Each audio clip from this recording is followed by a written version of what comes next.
All right. Welcome. Welcome, everybody. What's going on? I'm glad you are all here today. You showed up to have this fun session with me. I'm excited. I'm excited to go through all of this with you. It really speaks to so much in me when it comes to setting real resolutions in the new year. We've all seen it time and time again, whether it was us or someone else. It's so easy to fall off, right? We feel that motivation to change. We feel that motivation to do something different with our life. But a little bit of time comes and the hardness of life gets back to us. We forget about where we wanted to go. We forget about the change we wanted to see. Next thing you know, it's over. That's the end of it. It's a sad reality. Most people give up by February. By this month already, most people have given up. Is that going to be you?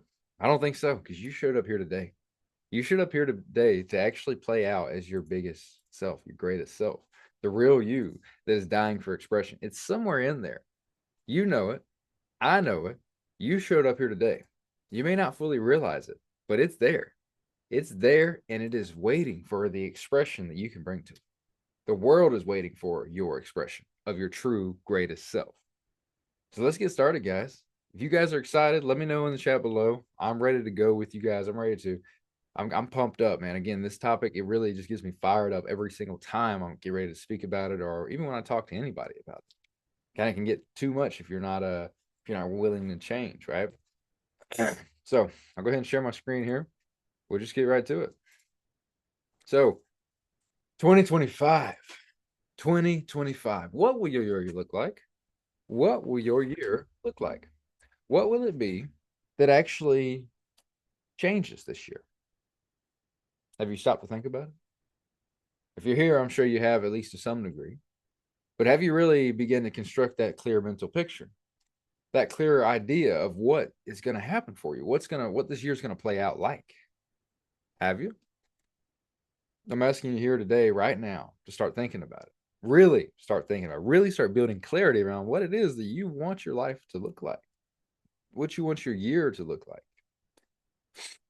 When we start putting time frames on acts and situations, we give them some clarity. We give them something that we know to work for. We give ourselves deadlines so we make sure that we work for them. So 2025, what is your year going to look like? It's new year, true you. This doesn't have to be another year where you fall short on your resolutions. It doesn't have to be another set of reasons why you can't change. Ultimately, again, why are you here? Why are you here? I don't know if any of you have experienced this in the past. I know I have. The feeling that you're just going to fall off again, right? Why even really try to make a real difference if you know you're just going to fall back into your old patterns? I mean, they are your old patterns after all. They are your old habits. They are you, right? Well, they might be the old version of you, but brother, I promise you, they're not the real version of you. The real version of you doesn't have bad habits. The real version of you is committed to excellence and being the happiest, most fulfilled version of themselves. And in that world, bad habits don't last. Bad habits don't stay. Bad habits don't have any proper nutrients because bad habits come from energy unexpressed. Bad habits come from energy unexpressed. Write that down. I don't know. I felt this many times myself as well. This year, falling short is just another set of reasons why I couldn't change. I just fell on my face again, and here we go. Well, that's just me. I remember one year, I think it was working out that I was really trying to get into. I really wanted to actually get into shape, do a workout, have a workout plan, and stick to it consistently. Because I'd have these bouts where, I mean, I played sports in high school, so that kept me on guard, so to say, until I gave up on those too. But I had this pattern where I'd go back and forth. It'd be like a month I'd be on, and then a couple weeks I'd fall off, and I'd lose progress, and I wasn't satisfied with it whatsoever. And the progress I'd make in those couple that meant the little bit of time was great, but again, I didn't do enough to keep it going. I didn't do enough to keep it with myself and make it real progress, progress that lasts. And as you can imagine, that was discouraging. Have any of you ever felt that before? Have any of you ever felt that before? That feeling that this is just the way that it is. that nothing can really change about me. I mean, why should I keep trying? I'm just gonna be me after all. Brother, it doesn't have to be you. The pull of our old patterns is extremely hard. We'll talk about that more later. There are many ways to get out of that old sense of self. The sense of self that you do not enjoy and agree with doesn't have to be your reality. It doesn't have to be your reality. But breaking out of it does have to be your goal. Breaking out of it does have to be your commitment if you want to see a real change, if you want to see the new, true you this year. Because ultimately, I mean, you could just go back to what you're doing. Again, most people will, but you're here today, so I don't think that's the case. So it really starts with you. You have to ask yourself, what is higher? The price of change, meaning the discomfort, the different actions, the getting in new environments, right? All of the discomfort of doing new things, the price of change, or the cost of staying the same, the cost of having the same bad habits that are troubling you right now, the cost of never getting into different environments where you can actually see yourself grow in the way that you're meant to.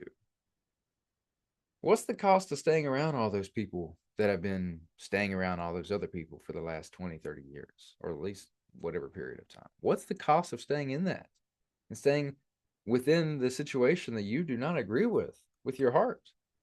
If your heart's telling you one thing, but your mind and the ease of comfortability is telling you another, and you continue to listen to that comfortable, that comfort seeking mind, you're only going to run into issues, my friend. You're going to continue to run into the same issues until you learn what the universe is trying to help you learn from it. So again, I ask you, what's higher, the price of change or the cost of staying the same? A quote that I heard very early on that has changed the way I look at life altogether. It's from one of my one of my most favorite motivational speakers, Les Brown. He's a great speaker. He's still around to this day. His greatest work was back in his early days, though, '90s, 2000, I believe. So I wasn't even alive yet. But this guy, he changed the world. He left his impact. But one of these quotes that really changed things for me is, the richest place on earth is the graveyard. Most people's dreams go to die with them in the grave. They stay inside of them. They never find their true expression. You could say the universe or God or whatever gifted these ideas to these people, or you could say they came up with on their own, whatever you believe, whatever you want to believe in that way. These ideas are within these people. They're within us. And if we don't ever do our best to actually express them, they're going to die with us.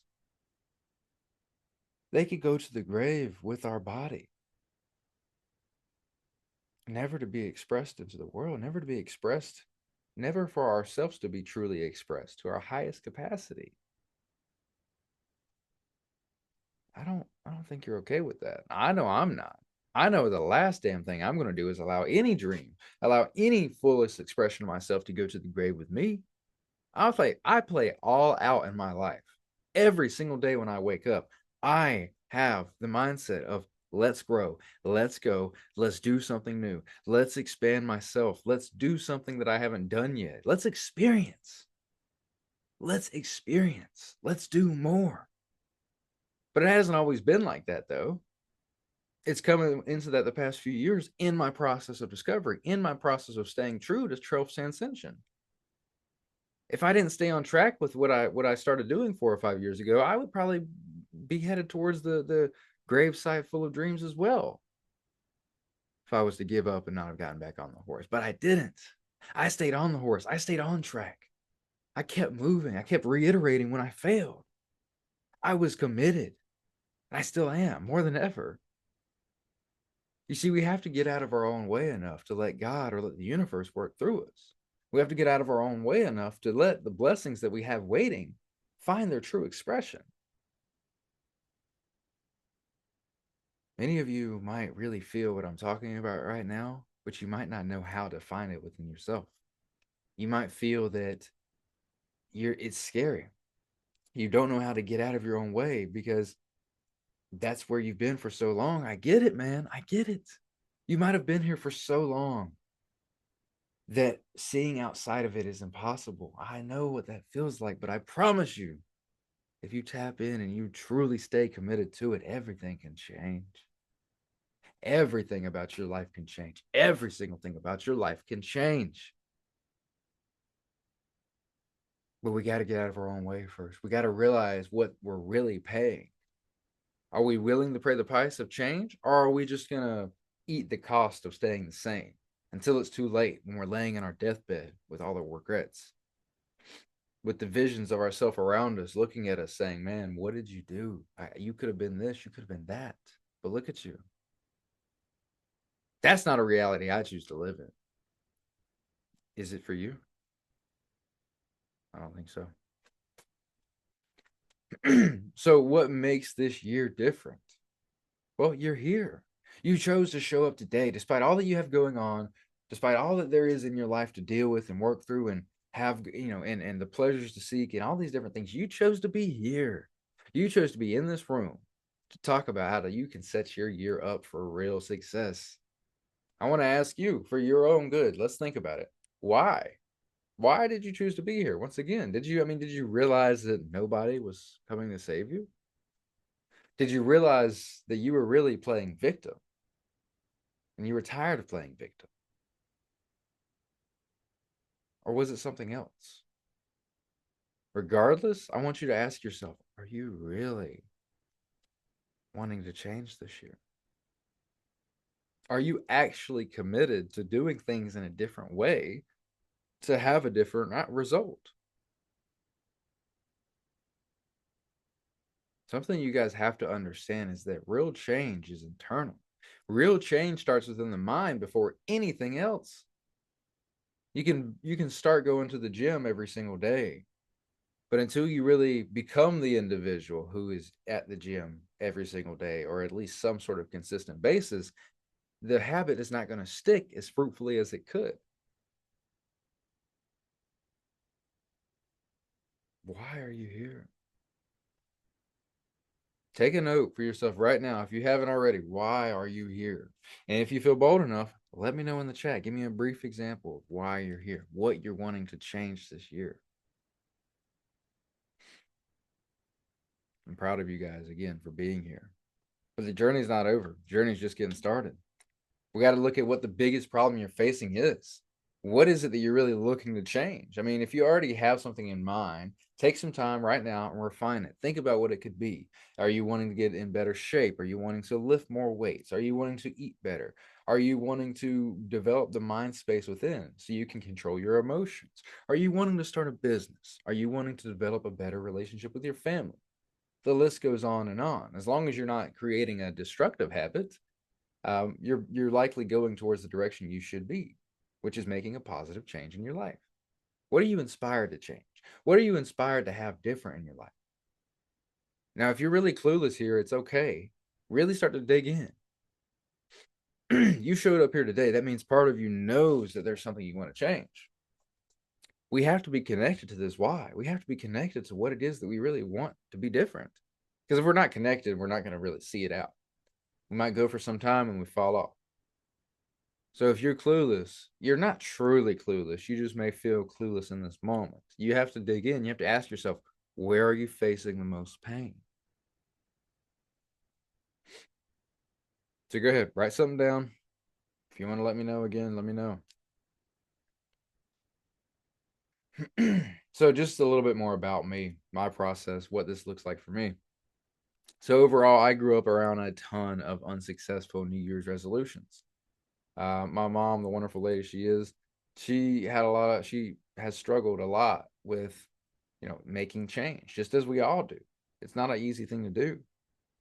So growing up around this, I watched her do it, and therefore I picked up on the same tendencies. And I've seen many other people do it as well. Friends, some family, these small parts of ourselves that we know we need to change, they're not exactly easy to do so. So we set ourselves up for failure in many ways.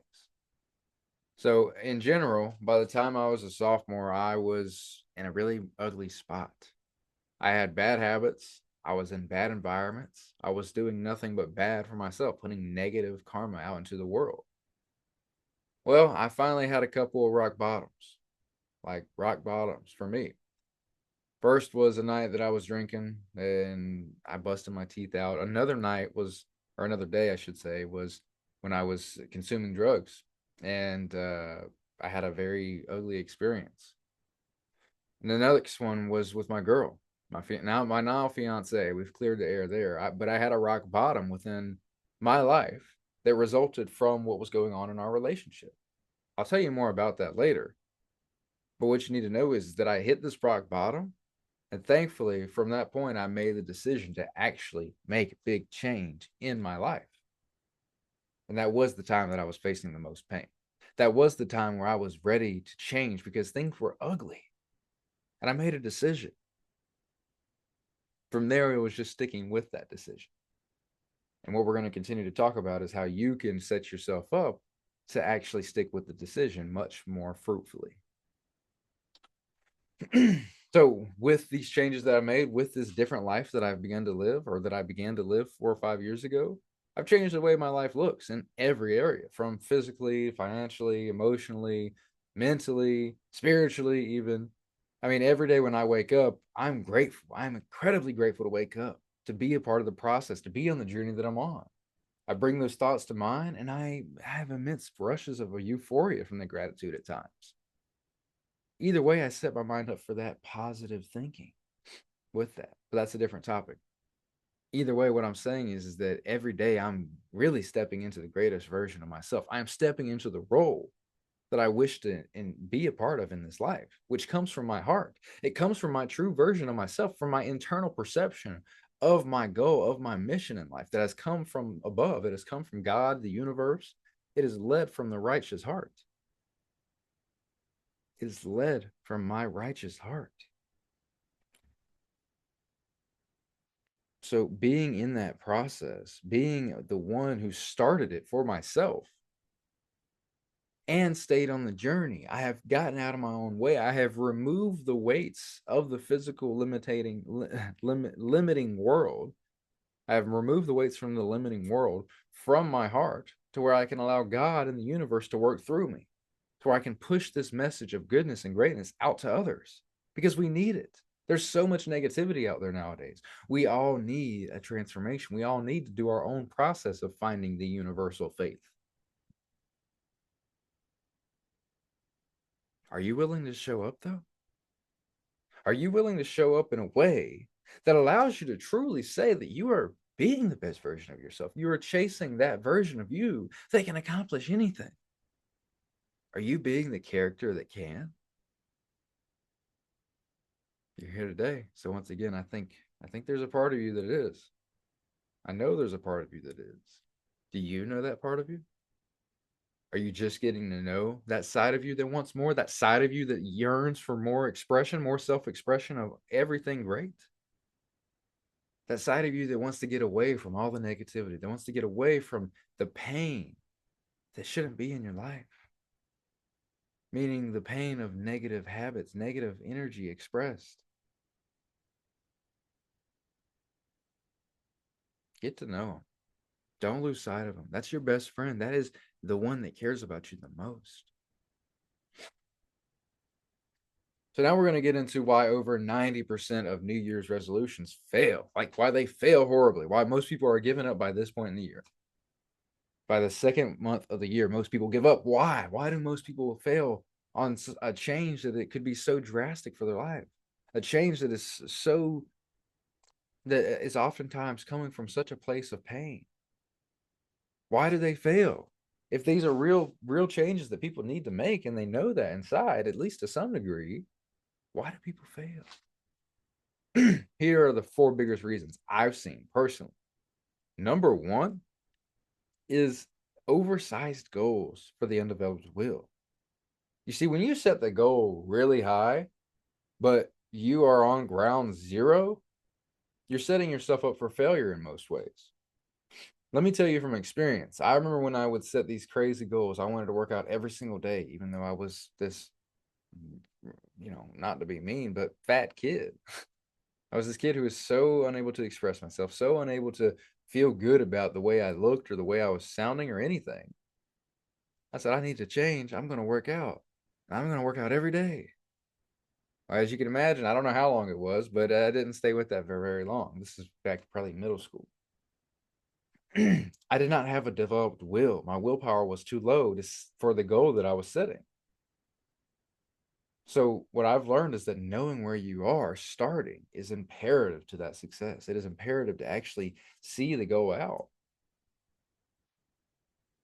Right? We'll talk more about all of these in a second. Number two, old habits die screaming. Let me tell you, these old habits that you've been a part of for so long, they are what takes the longest to break. They are, there we go. They are what is truly limiting you from your true self. They're a part of you. They're a part of who you are in one way or another. We'll get to that again here in a minute. So the nature of these habits, the nature of habits to begin with, requires consistent action, and it requires the right amount of pain to break through. We'll get to that more again later. Number three, the crab in the bucket syndrome. Crab in the bucket syndrome. What is that, you might ask? You might have heard of it before. It's a pretty common term. Crabs in the bucket. Crabs in the bucket are those around you that don't know any better but to pull you back into your negative circumstances. It's not that these people have malicious intent. It's not that these people want you to do worse in any sort of way, but at least most of them. But they have a habit of watching someone else do better, getting jealous, getting envious, having some sort of negative emotional reaction, by which they then pull you back down. The analogy comes from when crabs are in a bucket being prepared to cook. You have all these live crabs in a bucket. And when one goes to crawl out of the bucket and they actually start getting up there as they crawl out with their crab feelers, the other crab pulls them back down. The other crab attempts to get out with them in some circumstances, but of course, the crab can't hold the other crab up when it can barely crawl out itself with its little crab pincher. And so they both fall and they both stay in the bucket. And this, if you watch them long enough, they just do this over and over and over and over again. Till, of course, they're cooked and they're gone.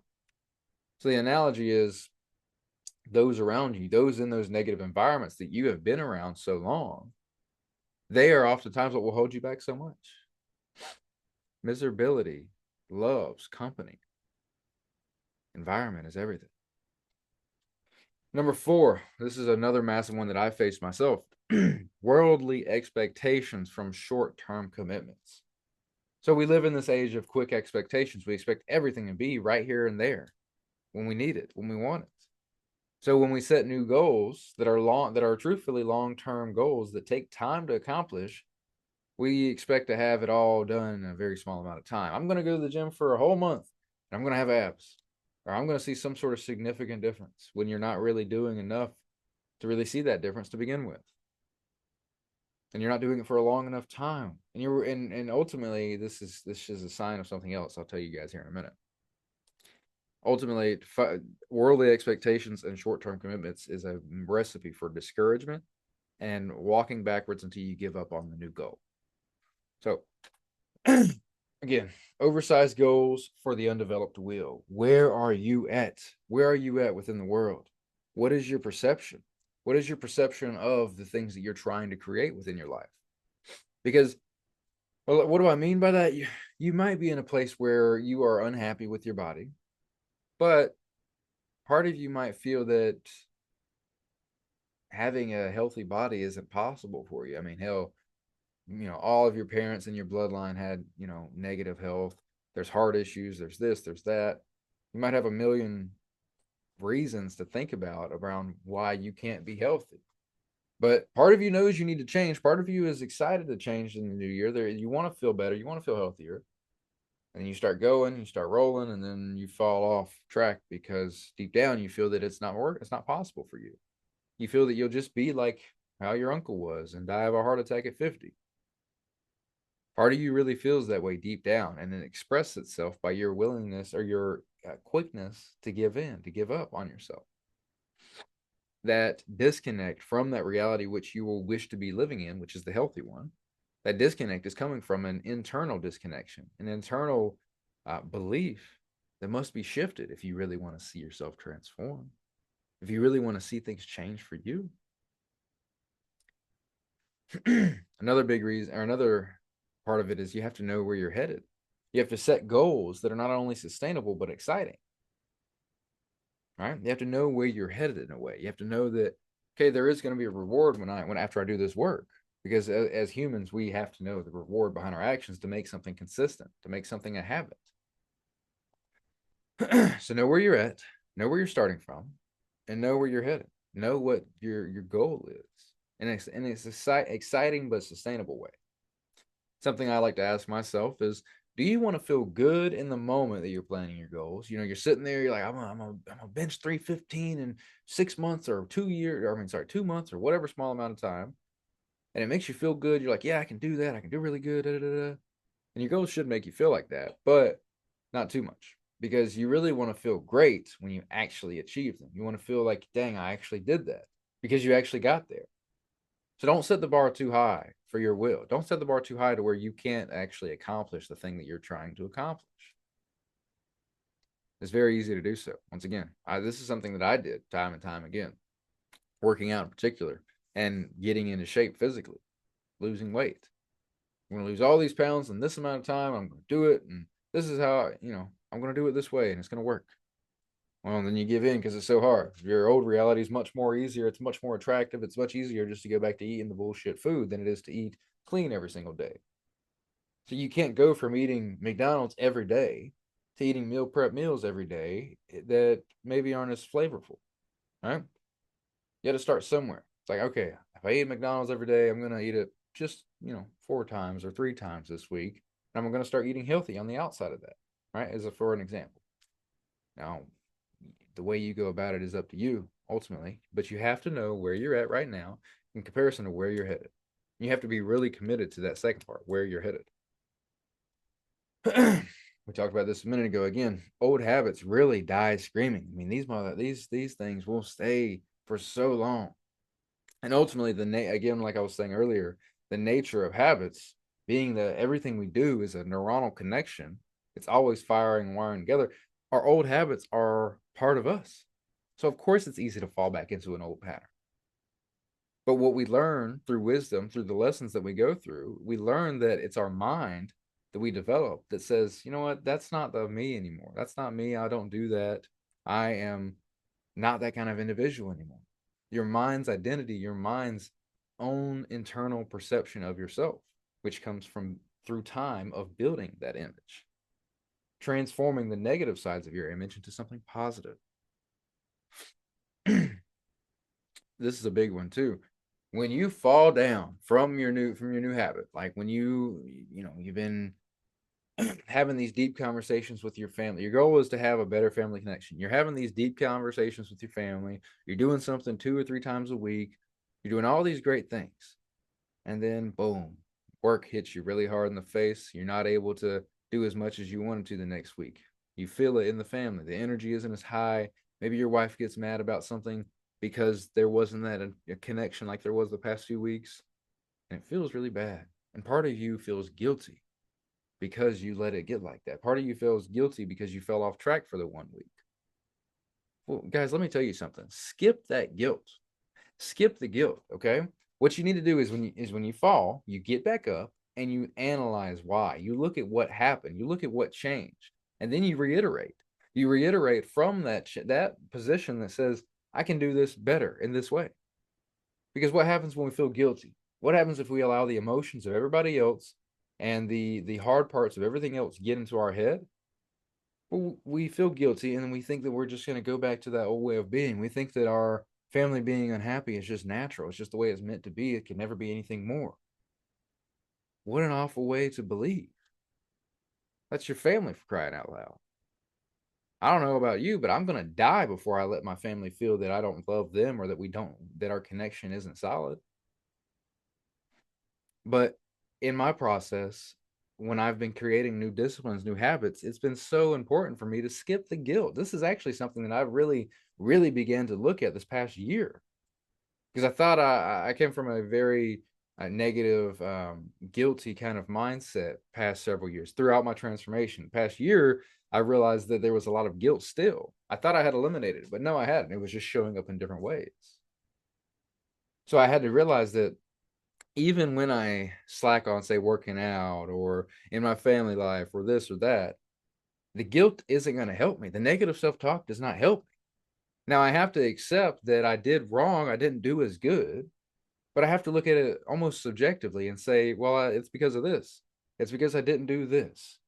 Bring it down to numbers. There's an emotional concept or a component of it.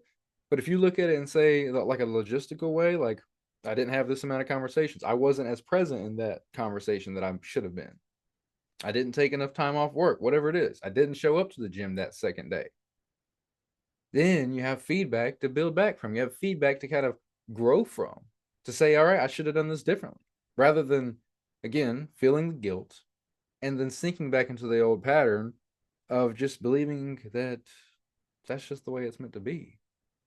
That being unhappy with your family is just the way it's meant to be. That being unhappy with your body is just the way that it's meant to be. No, brother, fuck that. Excuse my language, but no, that's not the way it's supposed to be. Not at all. We are joyous beings. We are meant to be full of love and have full expression of love in whatever we do. You know, whatever job you have, it's show up as the best version of you and love your service to someone else. If it doesn't seem like it really fits you and you know you're capable of more, do something else. Figure it out. Be it your last dying hope that you will figure it out and make sure it happens. But those old habits, remember how earlier I told you that old habits are just the expression of negative, they're the negative expression of potential unwasted? Hold on, I butchered that entirely. Bad habits are just the expression of potential unexpressed.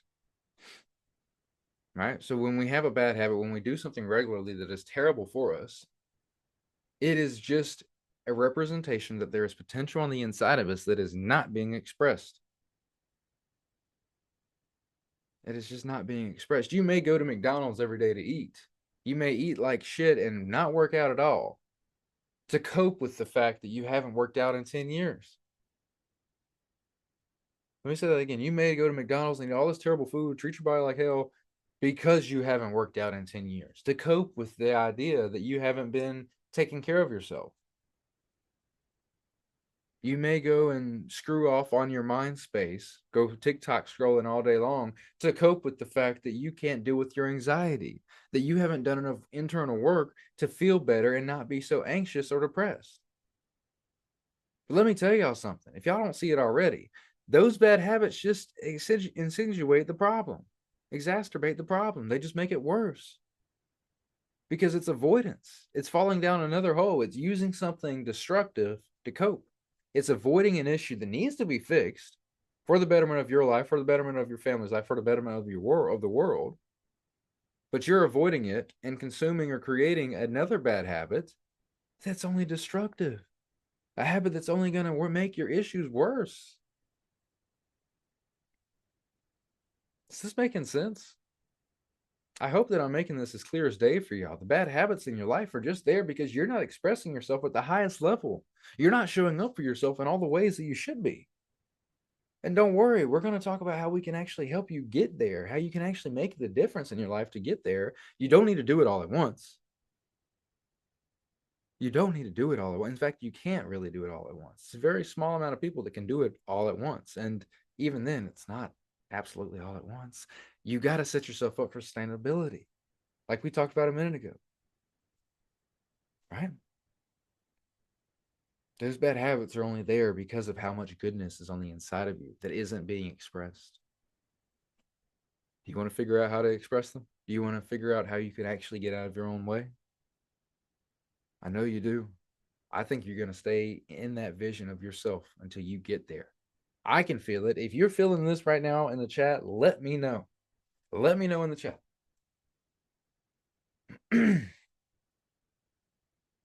Okay. Another thought here.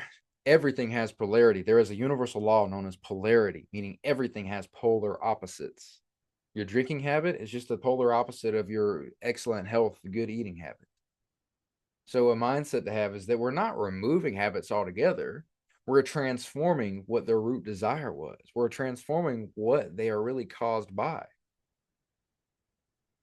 Right? They were serving you in some way. Understand the root cause. Like we just mentioned, your anxiety is stemming from your unfocused mind. You haven't spent enough time to develop the focus of the mind. You haven't sat and meditated for hours. You haven't sat and meditated for 2 minutes, 3 minutes, and you haven't done it consistently enough to develop the space within your mind. So what do? You go scroll on TikTok to give you an endless dopamine hit to where you don't have to work to get the proper dopamine. You don't have to focus at all to get the proper dopamine, the proper sense of progress. You can find it on your phone or your computer, your TV, or whatever, through girls, through whatever negative habit, through drinking. You don't have to, but it's a complete falsity. It's a complete negative way of living. It is a negative habit forming from unexpressed potential. The root cause is that you haven't expressed your true self. You haven't developed the space. You haven't developed your body. You haven't developed these things that you need to develop to feel the true version of you. And so your soul is crying out. Your soul says, hey, fix me. But your bodily reaction is to fix it in a way that only creates more issues. Those old habits die screaming. But when you kill them, when you transform them, they'll scream for you all day long in the right way. Because you know what the process is. You know why you're on the path. You know your purpose. Number 3, like I mentioned earlier, crabs in the bucket. Those around you can both help and hurt you immensely. Our friends are not always our allies. This is something I had to learn as well myself. I had plenty of great friends. I had plenty of friends, you could say, throughout school, throughout my different years. 99% of them were not allies, though. My greatest friend throughout school that I still love to this day, that I could catch up with right now and we could talk about anything or many different things, they weren't always my allies. They weren't my allies, truth be told. I got love for them. We'll see each other again one day, and we'll be able to have good times together. But we're not exactly allies. We're not exactly benefiting one another. That's what an ally is: a mutual benefit and within a connection, not a liability. Now, your friends that are just kind of friends, like I have, the people that haven't been in your life for several years or don't really care about you truthfully, those are your real. A lot of times, those are your real enemies in certain cases. Those are the people that are prying on you, and they're really just around you to steal your energy. They're around you to feel good about themselves in some sort of way, whatever way it is. So begin to develop that mindset of like, is this person going to be an ally? Do I see a positive benefit in being around them? Even if it's like being around them for their benefit, in a way that helps you in a good way, right? Like mentoring somebody. Mentors, I've had so many mentors throughout the past 5 years. Thank God, past 10 years, really. Thank God for that. All these people, there wasn't a ton of benefit I could bring to the table for most of them. Talking to them didn't really expand their awareness. They didn't get a ton from me. I tried my best to give them something. I tried my best to do great around them and show that I appreciated their time. Very important key right there. But truth be told, they were getting the most benefit from putting good back into the universe. They saw a seed in me and they saw the positive benefit for themselves to continue to water me in whatever way, whatever capacity it was. I was an ally to them in a way. Now, not all of them. There were some mentors that we disconnected and we don't talk anymore, or we didn't talk for long at all because maybe they didn't see that enough. Maybe I presented myself in a negative way that only seemed like a liability to them, or maybe they just got caught up with whatever it is. Whatever it is, the point is that you need to have more allies in your corner. You need to have more people around you that are helping you become the best version of yourself. You need to be more around that influence instead of the influence of negativity, instead of the influence of people that just want to have fun or pleasure themselves in whatever way. Tell you, like I told you earlier, miserability loves company. When people are miserable, they want as many people to be around them as possible. I mean, we are social creatures after all. In your environments, are you around people that are miserable often? Do you tap into that energy and soak within the negativity with them? Very dangerous.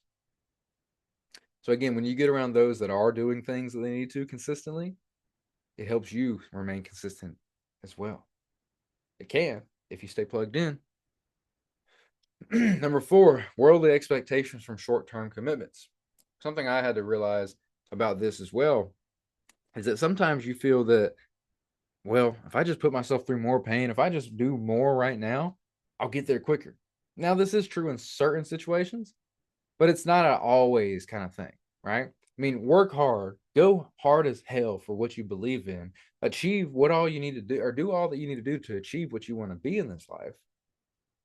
But don't just go through more pain in order to have more progress. It's not always about working harder. A lot of times it's about working smarter. It's not always about working harder. A lot of times it's about working smarter, duplicating your efforts, leveraging them, right? Like, for instance, with working out, it isn't, again, you're going to change so much in just a month. You don't just go all out for a month on just legs or whatever it is. You don't go just all out as hard as you can because you're not setting up for sustainability. And if you don't see with the results that you want to see in whatever time period, that's going to discourage you. And the last thing you need is discouragement towards a lofty goal or any sort of goal. That guilt, once again. Another good mindset is that one step forward doesn't always feel like a leap. You may take a step today that doesn't feel like the biggest thing. It doesn't feel like much, but it is. It is something great. It's moving forward in a way that you haven't done yet before. Or even if you have done it before, it's still progress. You have to appreciate it for what it is. You have to be a part of the mindset that, like, I'm growing. Right? So if you do fall into any of these traps or some of the other ones, these are the effects. This is what could happen. If you haven't already thought about it, you have to really understand why it is that you're wanting to change to begin with. Like we talked about earlier, connecting and knowing your why. If you don't know your why, you're very likely to fall back into the pain, and then you face the same emotional, physical, financial, spiritual, mental pain as you did before. And you don't grow from it. You don't learn anything from it. You continue to feel that pain until, if you ever, I should say, learn what it's trying to teach you. You learn what the universe is trying to teach you with that pain. But oftentimes what happens is you just continue to put it off and you continue to play the pity party. You continue to have an inner victim. Are you okay with having an inner victim? I know I'm not. And I know that there was a time in my life where I didn't realize that the inner victim was there. I didn't consciously say that I'm a victim. I said the opposite of that. I felt that I really like did my best like to articulate that I wasn't a victim in certain ways. But it was because internally I really did feel like a victim in certain ways. Now we all have our trauma, we all have our different pains that give us some sort of idea of being a victim, or can give us some sort of idea of being a victim, but it's never, never okay to be a victim, to feel like you're the victim. You take responsibility, you be aware of the actions that you made that put you in that situation. You'll inevitably be better than what you would be if you just chose to be victim. Are you choosing to be a victim? Is there a victim voice inside of you? These voices can lay real low, but speak up right when you don't realize. You got to be careful. So if you do fall back off track and you don't get back on track, you kind of fall into that pit of guilt. It'll play into everything else you do. I mean, how you do one thing is how you do everything. The standard that you hold in your life is what will continue to be created. If you give up on that true version of you that wants more out of your life, that knows it's possible to have more in your life, well, you're just saying fuck it. Everything else can go down the drain as well. Okay. This isn't us though. This isn't you guys. You're still here. You showed up today. You're still here. You're showing up for yourself. It's not you.